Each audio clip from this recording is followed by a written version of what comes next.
Well, a lot of us have done it, or at least thought about it. The comfort of a friend, the ease of the hookup. We call it friends with benefits. But can it ever really work? And if you do try it out, can you remain friends once those benefits are no longer there?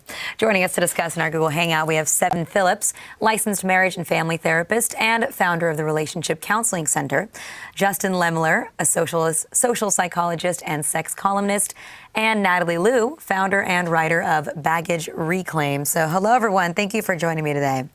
Hello, Lana. Natalie, I'm going to start with you. And so here I've got a blog from Baggage Reclaim saying why using casual relationships as a backdoor route to relationships is a deeply flawed plan. I mean, this is stuff that you write about. You've had a friends with benefits experience in your past. Tell us about it. It didn't work out from what I hear.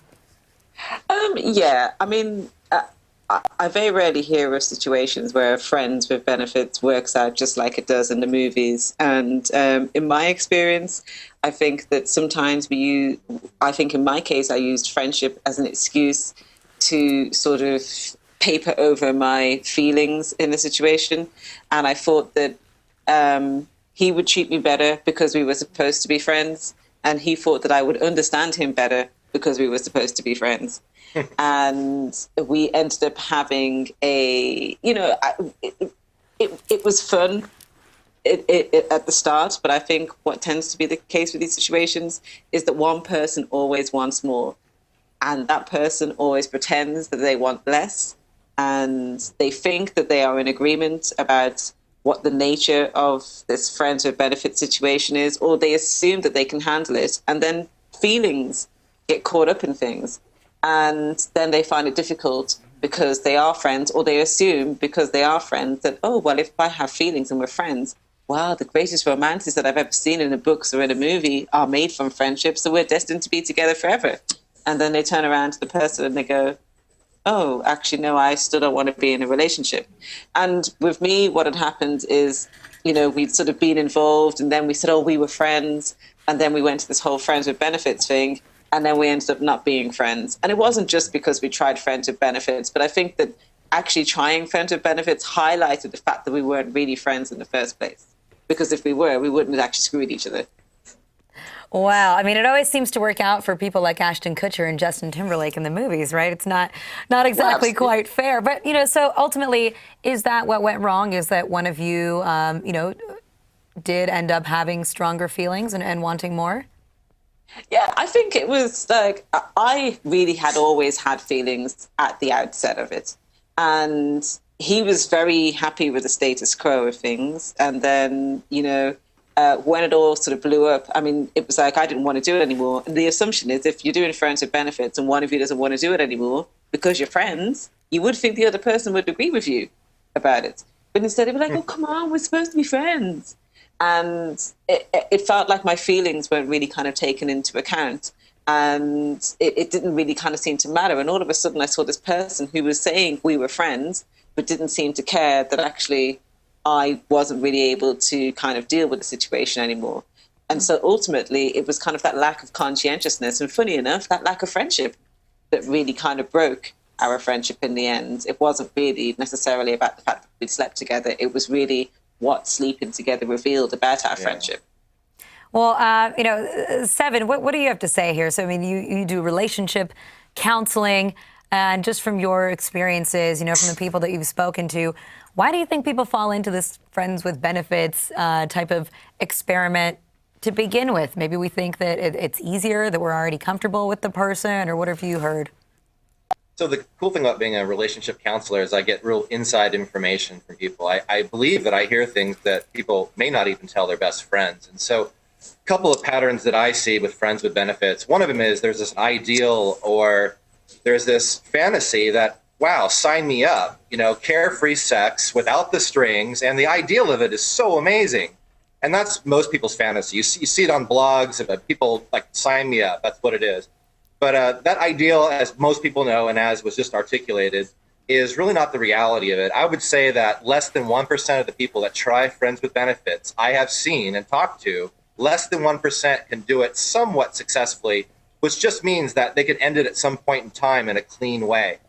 Now, the other pattern that I see, and you'll see this a lot on Match.com, eHarmony, there's a lot of people out there doing casual sex, casual dating, we call it. So it's not even friends with benefits. But one of the things that I have, insights that I have, is that a lot of people are really afraid of true intimacy, of actually being in a loving relationship. And they could avoid that by being in relationships like friends with benefits, casual dating. And so that's another pattern, I think, that sometimes is what friends with benefits is really about. Yeah, but I mean, maybe Justin, maybe you can chime in here too. I mean, there are times in your life, though, where possibly, as you said, Sevin, maybe you are afraid of intimacy, but maybe you're just not ready to take on a full relationship. That does involve a lot of dedication and commitment and a lot of time. And so, as opposed to just going out and having casual sex with a stranger, at least here you can have casual sex with someone that you like hanging out with too. Right. And there are a lot of different reasons why people pursue friends with benefits relationships. The most common motivation that I've seen in the research that I've done is, people just want to have sex, which makes sense. But there are people who do it because they're just afraid of intimacy or they don't want a commitment. So there can be lots of different reasons people go into these relationships. And for some people that can work. I don't know that it's as rare as, less than 1% of these cases work out. But I do think it's very common for people to have misunderstandings where one partner wants a lot more than the other. I found in my own research that, for example, if you look at heterosexual friends with benefits, about 40% or so of the women want the relationship to turn into a romantic relationship at some point, whereas, less than 1 in 5 guys want that same thing. So blame it on the women, huh? I'm not blaming it on the women. I'm just saying that there's a big discrepancy between what people want, and that can often lead to problems. Oh, well, let me ask both of you gentlemen then. Have either one of you ever been in one of these friends with benefit scenarios or tried it out? I've been the lucky one. I think probably more typical is that I ended up having one of those oops moments where I ended up having sex with a really good dear friend of mine. And then that's like the next day you're saying, wow, do we want to do this again or should we end it? And I feel lucky that somehow, even in my late teens and early 20s, I had the sensibility to say like, wow, I don't want to lose our friendship. Let's not do this again. Justin, what about you? Yeah, I don't really have any personal experience to share, but I've done a lot of research on this and published a few papers on it. And, I can tell you the outcomes are mixed. For some people, it's a good, positive experience, but there's a lot of people where it's just ends up bad. They don't end up friends in the end. But so I'd like to go ahead. I wanted to add something about men. I think it's very interesting, and I'd be curious to hear what Justin has to say about this. I know that research can often, and also stereotypes can say that men can do this easier than women, and that women maybe have more attuned emotions and get hooked easier. I actually find that not to be the case. When I see men in my practice, they won't tell you that they're hooked, or they won't tell their friends that they're like falling in love, but they tell me that. And so actually what I find is underneath the covers, men are almost as sensitive as women when it comes to falling in love with their best friend. Yeah, I would wholeheartedly agree with that because, when I hear from a lot of people from both sexes, both heterosexual and through gay relationships, and actually a lot of the reason why people end up in friends with benefits or casual relationships or booty calls is because they don't necessarily understand what their needs are. And then they get into these arrangements and they're possibly a lot of the time they're looking to avoid intimacy, and they wind up in these situations where they suddenly think, oh, actually, I wonder if I play my cards right and show them how wonderful I am, we're having great sex together and I'm showing how understanding and I'm a good listener and all these things, we should be in a relationship. And it is that backdoor route to a relationship, because a lot of people, it was really interesting you mentioned about casual dating. It's like, what is casual dating? There's dating or there's not dating. But now people are so afraid of like being, sort of putting themselves out there and being vulnerable that now they've managed to water it down to casual dating. And so now it's like some of the halfway house between what's supposedly casual sex and dating. And what happens is that same person actually still wants to actually date and progress into a relationship. But they think, oh, I know. I'll pretend I'm all casual and cool. We'll have sex, we'll do whatever, and then I'll show them and we'll upgrade to a relationship. And it's just not the way that it works. And it actually doesn't matter which sex it is. I don't think that both men and women do get burnt in these situations, typically by people who use casual sex or casual dating because they are broken, they're on the rebound from a relationship, or they're not ready for a relationship. And so they think, oh, this is the perfect way, we can be friends, we can have sex, but the other person gets hurt, and actually sometimes the person who thinks that they won't get hurt gets hurt too. But is it maybe only, let me ask you guys this too. Is it only natural that we might pursue people whom we already have a friendly relationship with, because you already know someone, right? It's not like you have to sit down at a dinner table in a date type scenario and decide within 2 hours whether or not you think that you might be compatible with this human being. You've already gotten to know them. You already know their character in a certain way. You've seen them interact in social settings. And so, do we, Sevin, maybe just naturally tend to go in that direction where we might want to, where it's easier to transition into a relationship or a sexual type of, relationship with someone that you already know, that you already is your friend? Yeah, and I believe this really goes into trust. Because if you've seen a friend who isn't somebody that's trying to give you their best self, like most people are when they're dating, it's a far more transparent and honest relationship, just a true friendship. So I think in some level, when you enter in a sexual relationship with a friend, you already know kind of their true side, and you have a little more trust, perhaps, than you would have for somebody you just met and have to earn that all over again. So I think you're right. In some ways, it does really allow us to open some doors up a little easy. It's a little easier when you're friends.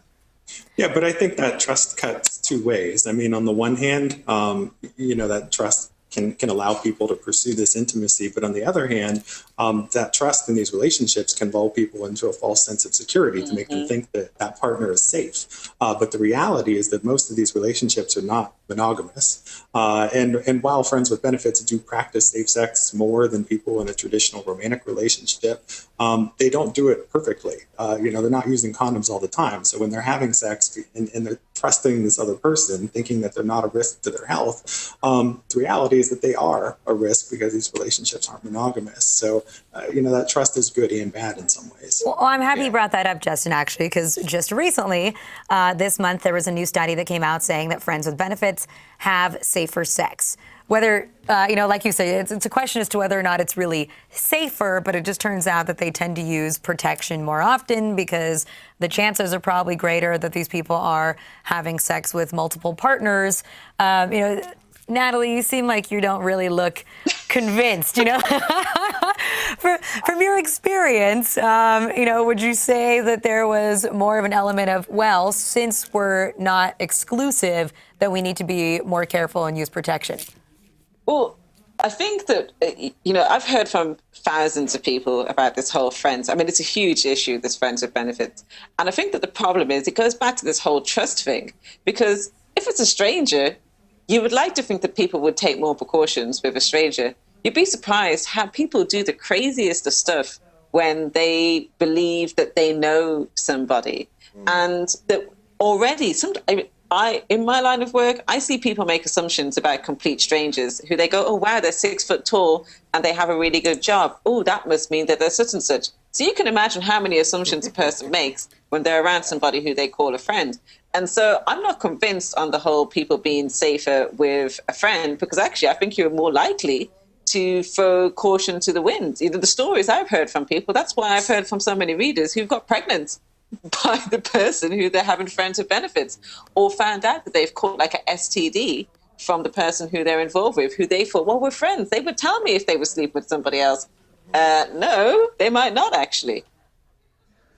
Yeah. Oh, that's a rough one. Your friend turned baby daddy, or your friend turned the guy that gave you like chlamydia or something. I mean, that's a horrible thing to think about. But then, isn't there the risk maybe for more repercussion, because then you'll have to fess up to your friend versus some random person that you dated? I don't know if that logic makes any sense. What do you guys think? Well, what I find fascinating is, we live in a time where it's kind of never really been as easy to get sex. It bewilders me why. Oh, I need to have sex with somebody. I'll go and sleep with a friend. But it's so easy to get sex. Why do we sleep with our friends? It doesn't make any sense. If we valued a friendship that much, why are we screwing our friends? It doesn't actually make logical sense when you think about it. You know, we're in a time where you can pretty much walk out and go to a bar and you can probably hook up with somebody really quickly. So why do we need the validation of sleeping with somebody who is a friend when there's a very good possibility that we're actually going to lose that friendship just because we're trying to get laid? I think just because it's easier. That's probably the greatest answer It's for laziness. it. Easy is what people want. It's already really easy to go out and get laid, but we want it to be even easier, is what you're saying. Yeah, absolutely. Well, we want it to be easy, and people want it to be as risk-free as possible. And I think people see these friends with benefits as being not risky. But the reality is that, they often are, because like I said, they're not monogamous and they're not practicing safe sex all that frequently. Well, you mix two things together usually, and I'd say one of them is a comfort with somebody versus a stranger. And that leads people down to feeling comfortable opening up sexually, because many people, in fact, most are probably more shut down than they are open sexually. And the other, unfortunately, is alcohol. You mix those two things together and people are going to have those oops moments, and it's not necessarily a conscious experience. Where I think friends with benefits, very similar to open relationships or poly relationships, which is a small community, that they take it very seriously. There's a lot of integrity, self-reflection, and capacity to be honest with oneself, to say, you know what, I have to stop it here. This isn't going to work for either one of us, and having boundaries. And most people, I think, don't have the capacity going into it to be that honest, to be that boundaried around having a real kind of quality friends with benefit situation. It takes a lot of integrity and a lot of self-awareness. Well, Natalie, let me ask you this. Is sex with your friend better? Or do you end up lowering the expectations because you're like, I like this guy, so it's not that big a deal. At least I'm getting sex. Or what was your experience there? I think you can end up kind of I think initially it kind of seemed like a great idea and it seemed like great fun. It was alcohol induced, as is rightly pointed out. But the novelty actually wore off really quickly. And talking to a lot of people who have been in the same situation, I think we end up making a big deal out of things that are not really that much of a big deal. It's like we almost want to justify the fact that we're sleeping with our friend. So we'll kind of amp it up, and it kind of feels more intense because you are sleeping with a friend in the first place. And that's not to say, I think sometimes it is. I mean, for me, in the end, it wasn't worth it. To be honest with you, for me, I'm the type of person, there's no sex in the world that's worth me losing my mind over. And I was in the process of losing my mind in this one. And so for me, it's just not worth it. To be honest with you, I hear from people and they do think it's worth it. They're going, oh my God, this is the best sex I ever had. That's why I'm losing my mind, but I can't stop. And so I think that, look, I've heard from people who have bad sex with their friends, but because it's their friend, because they're lonely, they keep doing it. I mean, it's kind of outrageous. And, I could actually answer that question with data. I've actually collected data from people who are in friends with benefits relationships and asked them how sexually satisfied they are. And they aren't as satisfied as people in a traditional romantic relationship. And I also have some new data that friends with benefits actually don't orgasm with as great a frequency as people in traditional relationships. Yes. So it tells you that the sex overall is still good, but it's not as good as the sex you have in a committed relationship. Absolutely. So throw some more data our way then, Justin. I mean, is there, we spoke about people that maybe are afraid of intimacy, maybe are just lazy, but is there a specific kind of person, that is more apt to get involved in this kind of a scenario that's more vulnerable to something like this? Are there any personality traits? Well, that's a great question. And we don't have a lot of data yet on friends with benefits. What I can tell you is that it seems like a lot of people think this is a good idea. And these are people across all different personality spectrums. But the reality is that it's not right for everybody. Some people are just naturally very jealous. Some people become attached very quickly, very easily. And, for them, these kind of relationships don't end all that well. So there's kind of this mismatch between everybody thinking that it's a good relationship, everybody in the media is doing it, there's all these movies about it, and the reality is that it doesn't really work that way for most people. What about, different age groups? Yeah, actually, younger that's people really more likely to hook fascinating. up with their friends than older people, or how does that work out? Yeah, in my survey studies, it's by and large younger people in the college crowd. But you actually, in my studies, had people in their 50s and 60s having friends with benefits relationships. So, I mean, this is not just a young person kind of thing. These people across the lifespan have these relationships, which I find fascinating. All right, let me throw another idea at you guys. And here we've got a comment from Tom Serva, who's watching us. And going off of what Natalie was saying earlier, he said, right, it's lazy. Get your swagger on and go hit a club. But we do live in tough economic times right now. And so going to the club, taking people out on a date, it costs a lot of money. So is it cheaper to just hook up with your friend as well? That's just outrageous. No. Why is that so outrageous? Yeah, I just think that, you know, it's a bit like, I used to know a guy, and it's like the only women that he could sleep with was women that he worked with. It's like, what, you couldn't even make your way down the street to a bar. You've always got to sleep with women who basically work on the same level as you in your office. It's pure laziness. And, you know, you can't sleep with your friend just because you want to save yourself, I don't know, £10 or $10 going down to a bar and buying yourself a drink. It's just, you know, I'm sorry, it's taking the cheap and easy route. And when you think about it that way, who wants to sleep with a person who's that cheap and lazy? But who wants to meet someone at a bar, right? Doesn't your mother always tell you that you're not going to meet the man or the woman of your dreams at a bar? But you know what this is? You know, it's funny because I've had a lot of women in particular write into me about this whole one-night stands or friends with benefits or booty call, all these different names of things. And what they don't understand is why, if this person is not looking for a relationship, why do they want to sleep with? Why would they choose to sleep with me if I'm their friend? And that's because we like the idea that somebody likes us. Like, we don't want to sleep with a stranger. We don't want to, you know, we don't want, like, we love this idea of this person kind of feeling more for us than we do for them. We like the idea that they might want a relationship from us, even if we don't want it from them. And you know, one of the segues I have for this is that sex is never really just about sex. And I wish it was. I wish sex could be just, hey, I want sex. It's a physical urge that I have. It's a desire, and I want to express it. But it's usually laden with all kinds of things like fear of loneliness, needing to be loved. And even though we say it's just because I want sex, we're usually looking for something else. And when we're not honest with ourselves about what that thing that we're looking for, we're going to get in trouble. Like, if we really are alone and we want to feel connection, then having a one-night stand or friends with benefits probably isn't what you're looking for. You want a long-term partnership. So that capacity to be honest about why we want sex is probably something all of us should do more of.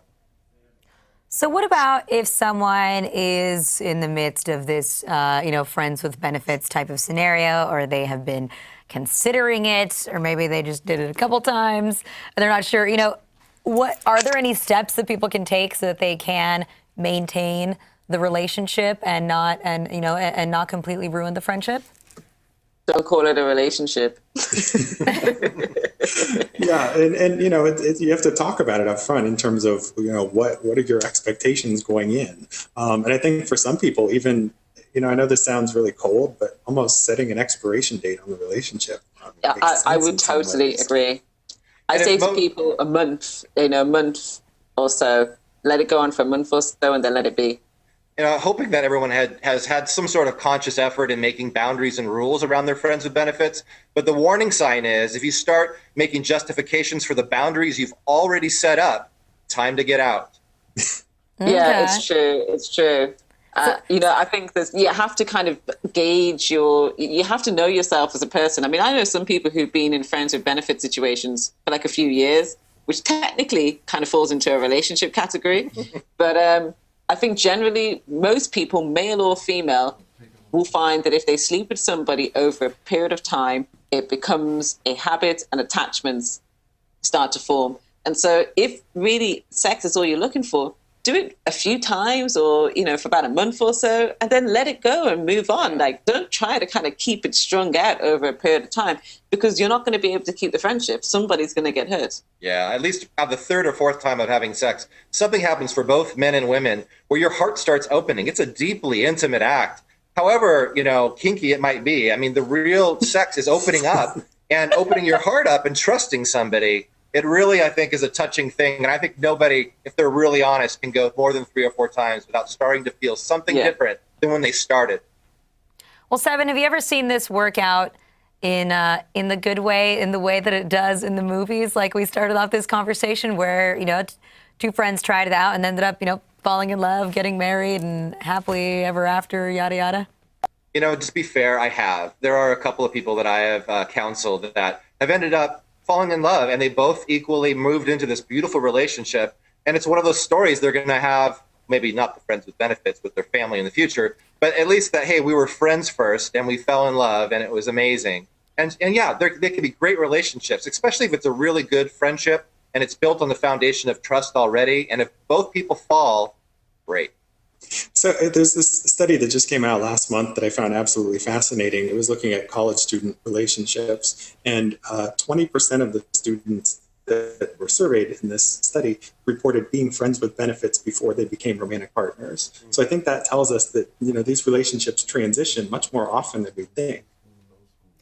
Do you think that people are becoming a little bit more open about it too? I mean, the fact that we can even talk about statistics, in relation to something like friends with benefits, are we more accepting of this now in society? Are we more okay with it?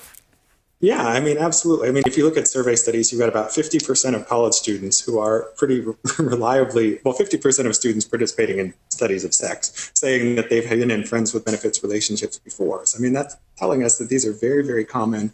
People have these experiences, and, the fact that they're so present, in the media and television shows and in movies, they're becoming much more widely accepted. Well, just curious too. It's like normal. Oh, yeah, well, Natalie, I mean, is this something that did you share this with other friends? How open, maybe you don't go home and tell your parents over dinner, or over the holidays, guess what, I'm hooking up with my friend, but do you tell your other friends that maybe within the friend group that you guys are hooking up? Yeah, you would. I think you tell it. You tell it. I mean, this has gone back a few years now. When I did this, and a good few years, and yeah, you would tell your friends. But I think it's the type of thing that, well, in my experience, you only tell maybe 2 or 3 people, if even, and then I think that you don't. It kind of becomes a bit of a secret fun thing, and then a secret not so fun thing that you're kind of struggling with. I think what's interesting, what you're bringing up about university, is I think university isn't necessarily a reflection of like real, not real life, but people at large, like in older age groups, because at university, it has become quite normal to engage in casual relationships. I had somebody tweet me the other day and said, I can't believe that you think that text messages are really lazy. This is how love starts, but a text message. I said, are you for real? But she said, yeah, and it's all about, it starts with casual sex and a text message. And lots of young people have said that to me. But that's because that's kind of the way things are now at university. When I was at university, it wasn't like that, but it is now. It's more prevalent. But I think as we get older, it actually gets more difficult to sustain that kind of college mentality of being in the hookup type of situation, because you want more. It's when you're 18 or 19 or early 20s, you don't necessarily want to settle down or be in some long-term relationship. So you might actually have similar values at that point. When you're older and you got a 45-year-old man who lives at home with his mother telling you that he wants to have a hookup and a casual relationship with you, something's not right with that picture. Okay, fair enough. Yeah, I mean, there's a lot of talk out there, about hookup culture these days, and a lot of people so concerned that this is ruining the family structure and so many of the morals and the values that we've put in place. But there's a lot of things that go along with that too, in terms of just societal changes and women that are more career focused, and people are putting off having families, having children, making those kind of long-term commitments more. So, okay, guys, before we wrap it up here, I do have a question to ask all of you. Is it better then, in your opinion, what would you recommend for people to do? Try out the friends with benefits thing, or just the casual one-night stand type hookups? Are those the only options? Yeah. According to me, these are the only options. or what? Do you just waste away in celibacy? No. I mean, I think the bottom line for me, for anybody in both of those situations, is take care of yourself. Think about what you want out of your life and what you're wanting right now. If it's just sex, great.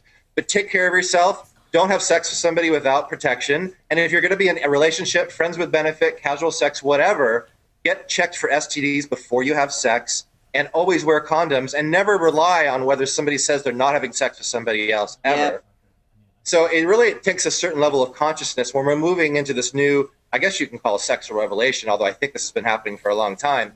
I think what we really need to do is just be more conscious about it. And that's what me as a therapist, I'm always pushing, is for people to really be honest with themselves and take the risk. You know, it's embarrassing to bring up STDs, but who cares? You don't want to get an STD, bring it up anyways. And so I inspire the culture now to be reckless in the way that they are just telling people like, hey, I have an STD and or do you, and just being really out about it.